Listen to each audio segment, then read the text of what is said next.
മരങ്ങളും ചെടികളും ഒക്കെ കാണുന്ന സമയത്ത് ദുബായിലെ ഒരു ഗാർഡനിലോ അല്ലെങ്കിൽ ഒരു കാട്ടിലോ ഒക്കെ നിൽക്കുന്ന ഒരു ഫീൽ ആയിരിക്കും, ഒരു തോന്നലായിരിക്കും എല്ലാവർക്കും ഉണ്ടാക്കുക. പക്ഷെ ഇത് അങ്ങനെയൊന്നുമല്ല. ഇതൊരു വീടിന്റെ ഉൾവശമാണ്.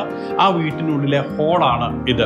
ദുബായിൽ തന്നെയുള്ള നമ്മുടെ മലയാളിയുടെ ഒരു അത്ഭുത സൃഷ്ടി. വർഷങ്ങളായി അദ്ദേഹം ഇതിനു വേണ്ടി അധ്വാനിക്കുന്നു. അദ്ദേഹത്തെ നമുക്ക് പരിചയപ്പെടാം. അതിനു മുൻപ് ഈ കാഴ്ചകളൊന്ന് കാണാം. വലിയ മരങ്ങളുണ്ട്, അതോടൊപ്പം തന്നെ ചെറിയ ചെടികളുണ്ട്. അതിനുമപ്പുറം ഈ കാണുന്നത് പോലുള്ള ടെറേറിയം കുറച്ചൊക്കെ നമ്മൾ കണ്ടിട്ടുണ്ട്. നമുക്ക് വലിയ ആഗ്രഹമാണ് ഈ ചെടികളൊക്കെ ഇതുപോലെ പരിപാലിക്കാം. പക്ഷെ അതെങ്ങനെയാണ് ഉണ്ടാക്കേണ്ടത്, എങ്ങനെയാണ് അതിനെ നോക്കേണ്ടത്, എന്തുകൊണ്ട് ഇതിങ്ങനെ ഈ കുപ്പിക്കുള്ളിൽ അല്ലെങ്കിൽ പാത്രത്തിന്റെ ഉള്ളിലൊക്കെ അടച്ചു വെച്ച് വളർത്തുന്നു, എവിടുന്ന് വെള്ളം കിട്ടുന്നു, എവിടുന്ന് വളം കിട്ടുന്നു, ഇതൊന്നും നമുക്കറിയില്ല. ഇതൊക്കെ ഒരുക്കിയിരിക്കുന്നത് നിപ്പിയാണ്. വർഷങ്ങളായി ദുബായിൽ താമസിക്കുന്ന ആള് ഹിപ്പി മലയാളി എന്നുള്ള പേരിലും അറിയപ്പെടും. ആലപ്പുഴ സ്വദേശിയാണ്. ബാക്കിയൊക്കെ നിപ്പി തന്നെ പറയും.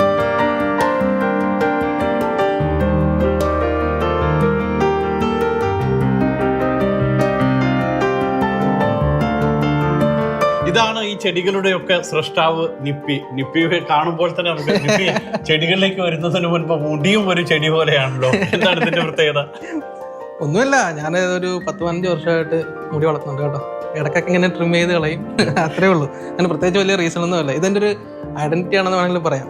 നിപ്പി ഈ ചെടികളൊക്കെ കാണുന്ന സമയത്ത് ഭയങ്കര കൗതുകം നമുക്ക് തോന്നുന്നു. എങ്ങനെയാണ് ഇതിനെ എന്താണ് വിളിക്കുന്നത്? ഇപ്പൊ ടെറേറിയം എന്ന് പറയുമ്പോൾ എന്തുകൊണ്ട് ഇതിന് ടെറേറിയം എന്ന് പറയുന്നു? എങ്ങനെയാണ് ഈ ചെടികളൊക്കെ ഇങ്ങനെ വളർത്താനും പരിപാലിക്കാനും പറ്റുന്നത്? ടെറാറിയം എന്ന് പറയുന്നത് ആക്ച്വലി ഒരു മിനി എർത്ത് കേട്ടോ, ഒരു മിനി എക്കോസിസ്റ്റം. നമ്മുടെ ഭൂമിയിൽ പുറത്തുനിന്നൊന്നും വരാറില്ലല്ലോ, റാദർ ദാൻ സൺലൈറ്റ്. അതായത് പുറത്തൊന്നും വരാറില്ല, സൺലൈറ്റ് മാത്രമേ നമ്മുടെ ഭൂമിയിൽ പുറത്തുനിന്ന് വരാറുള്ളൂ. അതേ കണക്ക് തന്നെയാണ് ഈ ടെറാറിയത്തിലും കേട്ടോ. ഇതിൽ നിന്ന് ആകെ ഞാൻ പുറത്തുനിന്ന് വരാറുള്ളത് ഞാൻ കൊടുക്കുന്ന ഈ ലൈറ്റ് മാത്രമാണ്. ഇതിൽ വെള്ളം വേണ്ട, വളങ്ങൾ വേണ്ട, ഒന്നും വേണ്ട.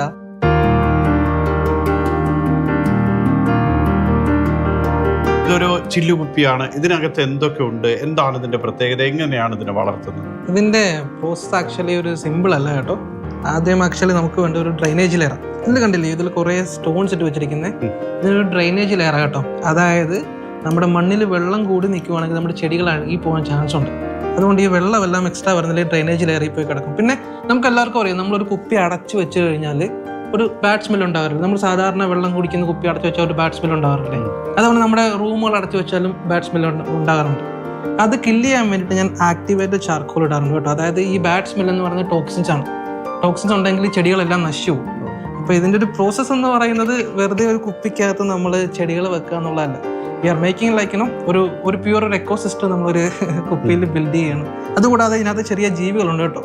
ആൾക്കാർക്കൊരു തെറ്റിദ്ധാരണയുണ്ട് ഈ ജീവികളെല്ലാം ഇൻസെക്ട്സുകളാണ്. ബട്ട് ആക്ച്വലി ഇതെല്ലാം ആനിമൽ കാറ്റഗറിയിൽപ്പെട്ടാണ്. നമ്മൾ മനുഷ്യരെയും ഡോഗ്സിനെയും ക്യാറ്റ്സിനെയൊക്കെ പോലെ ഇതൊന്നും ഇൻസെക്ട്സുകളല്ല കേട്ടോ.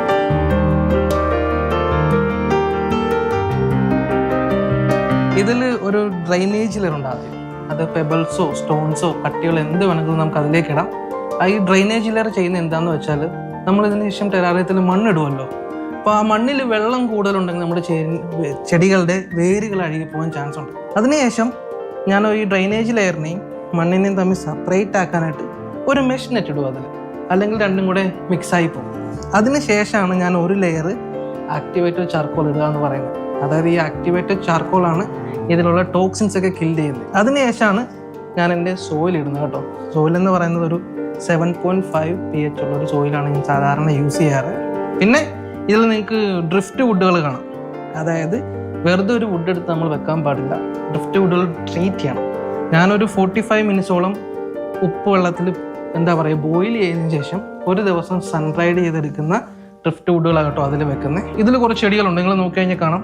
ഈ താഴെ ഇരിക്കുന്ന പ്ലാന്റ് കണ്ടില്ലേ, ഈ ഗ്രീൻ കളറിലെ, ഇതിൻ്റെ പേര് ഫൈക്കസ് പുമില വെരിഗേറ്റ എന്നാണ് കേട്ടോ. അതാണ് ആ പ്ലാന്റിൻ്റെ പേര്.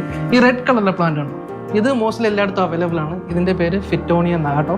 അതുകൂടാതെ ഇതിൽ മോസുകളുണ്ട്. പിന്നെ ഒരു ചെറിയൊരു പ്ലാന്റ് ഉണ്ട് താഴെ, അതിൻ്റെ പേര് സ്ട്രിങ്സ് ഓഫ് ടർട്ടിൽസ് എന്നാണ് കേട്ടോ. പിന്നെ അതുകൂടാതെ ഫൈക്കസ് പുമില മിനിമ എന്ന് പറഞ്ഞൊരു പ്ലാന്റ് ഉണ്ട്. അതുകൂടാതെ ബേബി TS എന്ന് പറഞ്ഞൊരു പ്ലാന്റ് ഉണ്ട്. അല്ല, നമ്മുടെ നാട്ടിലൊക്കെ കാണുന്ന ചെടികൾ ഇതേപോലെ വെക്കാൻ പറ്റും? അതെ, ഈ കാണുന്ന പ്ലാന്റുകളെല്ലാം നമ്മുടെ നാട്ടിൽ അവൈലബിൾ ആണ്. പക്ഷെ ഇവിടെ അല്ല, ഇവിടെ ഞാനെല്ലാം ഹോളണ്ടിൽ നിന്നൊക്കെ ഇമ്പോർട്ട് ചെയ്യുന്ന കേട്ടോ. ഈ ടെറാറിയത്തിന്റെ ഒക്കെ ഒരു ലൈഫ് എങ്ങനെയാണ്? ആക്ച്വലി 40 വർഷങ്ങളോളം പഴക്കമുള്ള ടെറാറിയംസ് ഒക്കെ ഇപ്പോഴും ഉണ്ട് കേട്ടോ ഈ ലോകത്ത്. എന്നാലും ഇതൊക്കെ മിനിമം ഒരു 15 years ഒക്കെ എന്തൊക്കെയാലും കൂടെ കാണും. നമ്മൾ ഒന്നുകൂടെ ചെറിയ ചെറിയ കെയർ ഒക്കെ കൊടുത്തുനിന്ന് ട്രിമ്മൊക്കെ ചെയ്ത് നോക്കുവാണെങ്കിൽ നമ്മുടെ ഒരു ലൈഫ് ലോങ് തന്നെ കൂടെ കാണുമെന്ന് പറയാം. ആളുകൾ ഇപ്പോൾ ഇത് വീട്ടിൽ കൊണ്ടുവച്ച് കഴിഞ്ഞാൽ അവരെങ്ങനെയാണ് കെയർ ചെയ്യുന്നത്? ബേസിക്കലി ഈ ലൈറ്റ് കൊടുക്കുന്നുണ്ടല്ലേ, ഒരു 4 to 5 hours മിനിമം ലൈറ്റ് എങ്കിലും കൊടുത്തിരിക്കണം. അതാണ് എൻ്റെ എക്സ്പീരിയൻസിൽ നിന്ന് എനിക്ക് ഷെയർ ചെയ്യാനുള്ളത്. നിബി, നമുക്കിതെല്ലാം കാണുന്ന സമയത്ത് വെള്ളം ഇങ്ങനെ കിട്ടുന്നു എന്ന് പറയുന്നു, വളം വളത്തിന് വേണ്ടിയിട്ടാണ് ആണ്ടത്. ഇവര് കണ്ടോ, ഈ ഓരോ പ്രാണികളുണ്ട്, അനിമൽസ്. Okay okay. അതെ, ആക്ച്വലി ഇത് ഐസോപോഡ്സ് ആണ്, ഈ വലുത്. പിന്നെ ചെറിയൊരു വെള്ള കളർ സാധനങ്ങൾ ഓടിക്കളിക്കുന്നുണ്ടോ, അത് സ്പ്രിംഗ് ടെയിൽസും ആട്ടോ. സോ ബേസിക്കലി ഈ ടെറാറിയം ചെയ്യുമ്പോഴേക്കും ഞാൻ അതിൽ ഈ ഐസോപോഡ്സിനെയും സ്പ്രിംഗ് ടെയിൽസിനെയൊക്കെ ഇടാറുണ്ട്. ഇവർ നമ്മുടെ ചെടികൾ വളരുന്ന അനുസരിച്ച് പഴയ ഇലകൾ കേടാവുള്ളൂ, അപ്പോൾ ഇവരിത് കഴിക്കും. അതുകൊണ്ട് ടെറാറിയം എപ്പോഴും ക്ലീൻ ആയിട്ട് നിലനിൽക്കും. പിന്നെ ഇവരുടെ വേസ്റ്റ് ആണ് നമ്മുടെ ചെടികൾക്കുള്ള വളമായി മാറുന്നത്. നിപ്പി, സത്യത്തിൽ നിപ്പി എങ്ങനെയാണ് ഇങ്ങനെ ഒരു ക്രാഫ്റ്റിലേക്ക് വരുന്നത്? ആക്ച്വലി ജോലി തിരക്കിൽ എന്താ പറയുക, ജോലി വീട് ഇതായിരുന്നു എൻ്റെ ലൈഫ് സ്റ്റൈൽ കേട്ടോ. പിന്നെ എനിക്ക് കുറച്ച് ബാഡ് ഹാബിറ്റ്സ് ഒക്കെ ഉണ്ടായിരുന്നു, അതൊക്കെ ഒന്ന് കൺട്രോൾ ചെയ്യണമെന്നൊരു ആഗ്രഹം. അപ്പോൾ അതിന് വേണ്ടിയിട്ട് എനിക്കൊരു ഇൻഡോർ ആക്ടിവിറ്റി വളരെ അത്യാവശ്യമായിരുന്നു. ഞാൻ ആദ്യം ജിമ്മിലൊക്കെ പോകാനൊക്കെ നോക്കി, നടന്നില്ല. ഓടാനും നടക്കാനൊക്കെ നോക്കി, ഒന്നും നടന്നില്ല. പിന്നെയാണ് ഞാൻ ഈ ടെറാറിയത്തിലേക്ക് എത്തിയത്. ഞാനിതൊരു 10-13 വർഷം മുമ്പ് ഒരെണ്ണം ചെയ്തിരുന്നു. സോ ഒരു ഓസ്ട്രേലിയൻ കഫേയിൽ വെച്ച് കണ്ട് ഞാൻ അങ്ങനെ ചെയ്തതാണ്. എത്ര വർഷമായി ദുബായിലായിട്ട്? ഞാൻ 6 വർഷമായി. എന്താ ഇവിടെ ചെയ്യുന്നത്?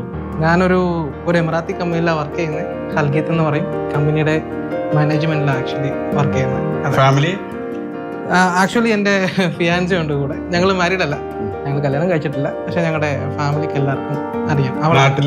നാട്ടില് ഞാൻ ആലപ്പുഴ. നിബിയുടെ വീഡിയോസ് കാണുന്ന സമയത്തും ഇതേപോലെ തന്നെ വർക്ക്ഷോപ്പുകളൊക്കെ കണ്ടു. എങ്ങനെ വർക്ക്ഷോപ്പിന്റെ കൺസെപ്റ്റ് തന്നെ എന്താ പറയുക, നമ്മളിവിടെ ജോലി കഴിഞ്ഞിട്ട് ആൾക്കാർ വീട്ടിൽ വെറുതെ ഇരിക്കില്ല, അവർക്കൊരു ഇൻഡോർ ആക്ടിവിറ്റി ചെയ്ത് കൊടുക്കുക, അല്ലെങ്കിൽ ഒരു സ്കില്ല് ഷെയർ ചെയ്യുക എന്നുള്ളൊരു കൺസെപ്റ്റിലാണ് ഞാൻ വർക്ക്ഷോപ്പിലേക്ക് എത്തിയത്.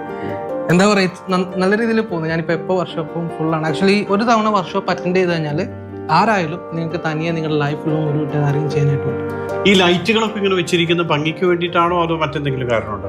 2 പർപ്പസ് ഉണ്ട്. ഒന്ന് ഭംഗി, രണ്ടാമത്തത് ഇതാണ് മെയിൻ ഇമ്പോർട്ടൻറ്റ് തിങ്. ഫോട്ടോസിന്തസിസും പ്ലാന്റ്സുകൾ അല്ലെങ്കിൽ ചെടികളിൽ നടക്കണമെന്നുണ്ടെങ്കിൽ ലൈറ്റ് വളരെ മസ്റ്റാണ്. സോ അതിന് വേണ്ടിയിട്ടാണ് ഞാൻ ഈ ലൈറ്റുകളൊക്കെ വെച്ചിരിക്കുന്നത്. പിന്നെ ഭംഗിയും എനിക്ക് ഈ ബ്രൈറ്റ് ലൈറ്റ് ഇപ്പം ഇഷ്ടമില്ലാണ്ടായി. ഈ നമ്മൾ നേരത്തെ സംസാരിക്കുമ്പോൾ ടെറേറിയത്തിന്റെ ഒരു ഹിസ്റ്ററി പറയുന്നത് കേട്ടോ, എന്തായിരുന്നത്? ഹിസ്റ്ററി ആക്ച്വലി ഇത് പുതുതായിട്ട് ആരും കണ്ടുപിടിച്ചല്ല കേട്ടോ. 1830 ഡോക്ടർ വോർഡ് എന്ന് പറഞ്ഞൊരു ബ്രിട്ടീഷ് ബോട്ടണിസ്റ്റ് ആക്സിഡന്റലി കണ്ടുപിടിച്ചത് ടെറാറിയം.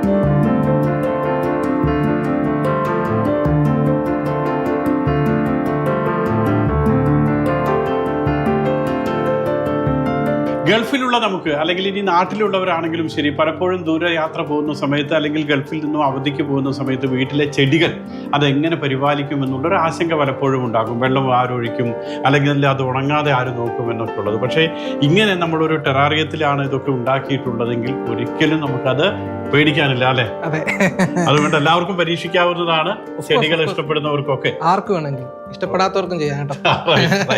ഏതായാലും വലിയ സന്തോഷം, എല്ലാവിധ ആശംസകളും. Thank you so much. Thank you.